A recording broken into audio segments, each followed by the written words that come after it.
Assalamualaikum warahmatullahi wabarakatuh.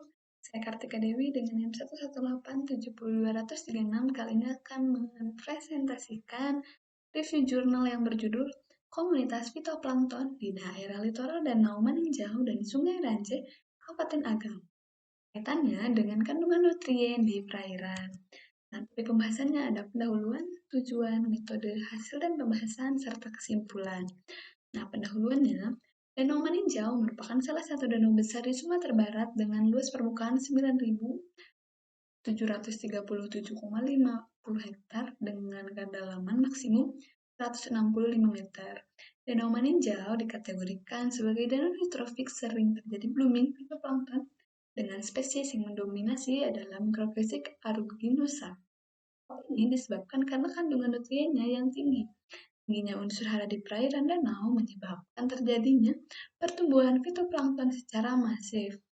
Blooming fitoplankton yang ditandai oleh tingginya kelimpahan fitoplankton, berubahnya komposisi spesies, dan adanya spesies yang mendominasi.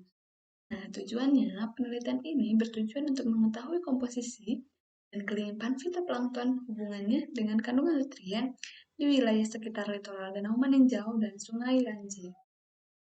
Nah, pengamatan dilakukan di daerah litoral Danau Maninjau dan dilakukan di Sungai Ranceh, Nagari Sungai Batak, Kabupaten Agam, yang merupakan habitat alami ikan bada dari Rasbora spesies. Nah, pengamatan dilakukan pada bulan April 2018, ini sebelum pemasangan rumpun terapung.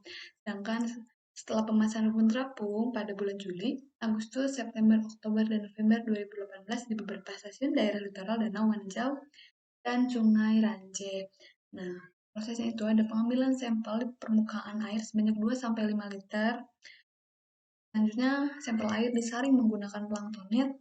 Setelah itu, hasil diawetkan menggunakan larutan gugol lalu diidentifikasi. Nah, selanjutnya menganalisa struktur komunitas dan parameter yang dianalisis di laboratorium, seperti pH, suhu, oksigen terlarut, dan sebagainya. Nah, ini merupakan gambar posisi pengambilan fitoplankton di Sungai Rangge dan daerah litoral Danau Maninjau. Ini ada mulut sungai, ini ada sungai, ini adalah fish attractor, ini tuh tempat pengambilan sampel. Nah, selanjutnya ada hasil dan pembahasan. Hasil penelitian yang ditemukan menunjukkan bahwa kelimpahan fitoplankton selama pengamatan menunjukkan nilai yang tinggi, terutama di daerah utara Danau Maninjau. Berdasarkan nilai kelimpahan fitoplankton dan spesies-spesies fitoplankton yang mendominasi selama pengamatan perairan Danau Maninjau pada April-Oktober 2018 termasuk dalam kategori perairan eutrofik. Nilai indeks keragaman menunjukkan bahwa komunitas fitoplankton di Sungai Ranje relatif lebih stabil dibandingkan dengan litoral Danau Maninjau. Nilai indeks keseragaman di bawah 0,5 seperti di daerah litoral Danau Maninjau menunjukkan bahwa keseragaman antar spesies dalam komunitas rendah. Biasanya ada spesies yang mendominasi. Berdasarkan hasil pengamatan ini, terjadi perubahan fitoplankton dominasi di Danau Maninjau seperti mikrokistik aeruginosa pada bulan April, kemudian digantikan oleh Synedra wolna dari Basilaryophyta pada bulan Juli, Agustus, dan September, sedangkan pada bulan Oktober dan November yang mendominasi adalah Cynodospermopsis raciborski dari filum Cyanophyta. Nah, kelimpahan fitoplankton dari filum Chlorophyta, Basiliophyta, Dinophyta, dan Euglenophyta dipengaruhi oleh parameter suhu, oksigen terlarut, pH, konduktivitas, dan TDS.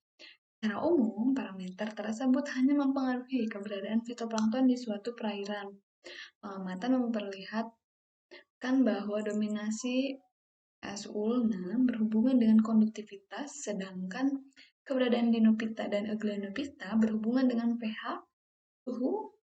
Nah, untuk filum Cyanophyta lebih dipengaruhi oleh konsentrasi fosfor, klorofil A, kekeruhan, dan bahan organiknya. Nah, kesimpulannya dapat disimpulkan bahwa pengamatan ini bahwa kelimpahan fitoplankton di daerah litoral Danau Maninjau lebih tinggi dibandingkan dengan Sungai Ranje. Berdasarkan nilai indeks keanekaragaman, dan indeks dominasi komunitas fitoplankton dari litoral Danau Maninjau kurang stabil dibandingkan dengan di Sungai Rangke.